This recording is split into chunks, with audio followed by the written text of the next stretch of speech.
നമസ്കാരം. Indian car വിപണിയിൽ പതിറ്റാണ്ടുകളായി ഒന്നാം സ്ഥാനം അലങ്കരിക്കുന്നത് മാരുതി സുസുക്കിയാണ്.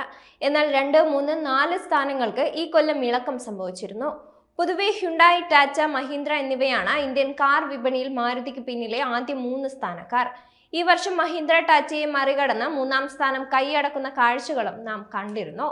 സമീപകാലത്ത് മഹീന്ദ്ര പുറത്തിറക്കിയ ഒട്ടുമിക്ക SUVകളും ബ്ലോക്ക് ബസ്റ്റർ വിജയങ്ങളാണ്. എന്നാൽ അവയിൽ ഒന്നും മാത്രം വേണ്ടത്ര ക്ലിക്കായില്ലെന്ന് പറയാം.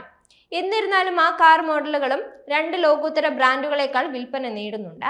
2 ജനപ്രിയ ബ്രാൻഡുകൾ സംയോജിത വിൽപ്പന വരെ മറികടക്കുന്ന മഹീന്ദ്രയുടെ ഫ്ലോപ്പ് കാർ ഏതാണെന്നായിരിക്കും ചിന്തിക്കുന്നത്. അത് ബ്രാൻഡിന്റെ കന്നി ഇലക്ട്രിക് SUV ആയ XUV 400 ആണ്. അതിനെ ശരിക്കും ഒരു ഫ്ലോപ്പ് മോഡൽ എന്ന് വിശേഷിപ്പിക്കാൻ പറ്റില്ലെന്ന അഭിപ്രായം ഉണ്ടാകുമെങ്കിലും നെക്സോൺ EV പോലുള്ള എതിരാളികൾക്ക് വിൽപ്പനയുടെ കാര്യത്തിൽ ഇതിനെ ബഹുദൂരം പിന്നിലാക്കുന്നുണ്ട്. മഹീന്ദ്രയുടെ ജനപ്രിയ ഉൽപ്പന്നമല്ലെങ്കിലും XUV 400 ഇലക്ട്രിക് SUVക്ക് ഇപ്പോഴും പ്രതിമാസം 1000 യൂണിറ്റിലധികം വിൽപ്പനയുണ്ട്.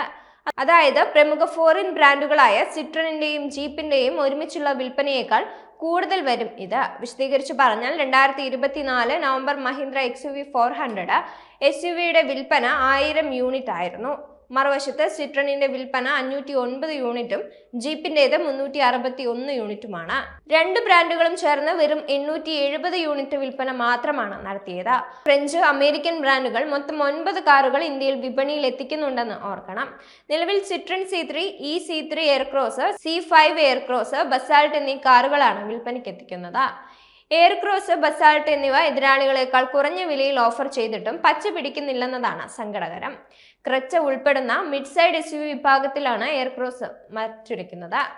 അതേസമയം ടാറ്റ കർവിന്റെ എതിരാളിയായ ബസാൾട്ട് SUV കൂപ്പെ 7.99 ലക്ഷത്തിന് വിറ്റിട്ടും ആളുകൾ ഷോറൂമിൽ എത്തുന്നില്ല. അമേരിക്കൻ ബ്രാൻഡായ ജീപ്പിലേക്ക് വന്നാൽ അവർ 4 ഉൽപ്പന്നങ്ങൾ വിൽക്കുന്നുണ്ട്. Compass, Meridian, Wrangler, Grand Cherokee എന്നിവയാണവ. കോമ്പസിന് മികച്ച തുടക്കം ലഭിച്ചിട്ടുണ്ട്. എന്നാൽ പെട്രോൾ പതിപ്പ് നിർത്തലാക്കിയതോടെ വിൽപ്പനയിൽ തകർച്ച നേരിടുകയാണ്.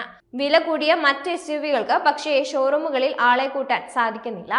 മൊത്തത്തിൽ ഈ 2 ബ്രാൻഡുകളും ഇന്ത്യൻ വിപണിയിൽ തങ്ങളുടെ ഇടം കണ്ടെത്താൻ പാടുപെടുകയാണ്. ജീപ്പ് അതിന്റെ SUVകളിൽ ചില നവീകരണങ്ങൾ കൊണ്ടുവന്നിട്ടുണ്ടെങ്കിലും പണത്തിനൊത്ത മൂല്യം നൽകുന്ന എതിരാളികളുമായി മുട്ടി നിൽക്കാൻ അതൊന്നും പോരാ.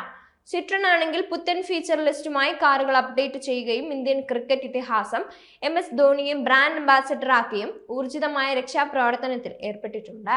മികച്ച കാറുകൾ താങ്ങാനാവുന്ന വിലയിൽ ലഭ്യമാണെങ്കിലും സർവീസ് ശൃംഖല അത്ര വിപുലമല്ലാത്തതാണ് ഈ ബ്രാൻഡുകൾക്ക് തിരിച്ചടിയാകുന്നത്.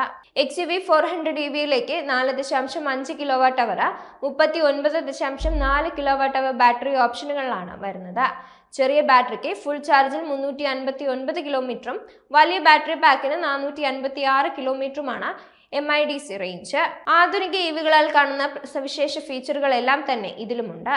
മാത്രമല്ല അടുത്തിടെ EV ഭാരത് NCAP ക്രാഷ് ടെസ്റ്റിൽ 5 സ്റ്റാർ സേഫ്റ്റി റേറ്റിംഗും നേടിയിട്ടുണ്ട്. നിലവിൽ 15.49 ലക്ഷം രൂപ മുതലാണ് കാറിന്റെ വില ആരംഭിക്കുന്നത്. ടോപ്പ് സ്പെക് വേരിയന്റിന് 17.69 ലക്ഷം രൂപയാണ് വില. Ex showroom വിലകളാണിത്.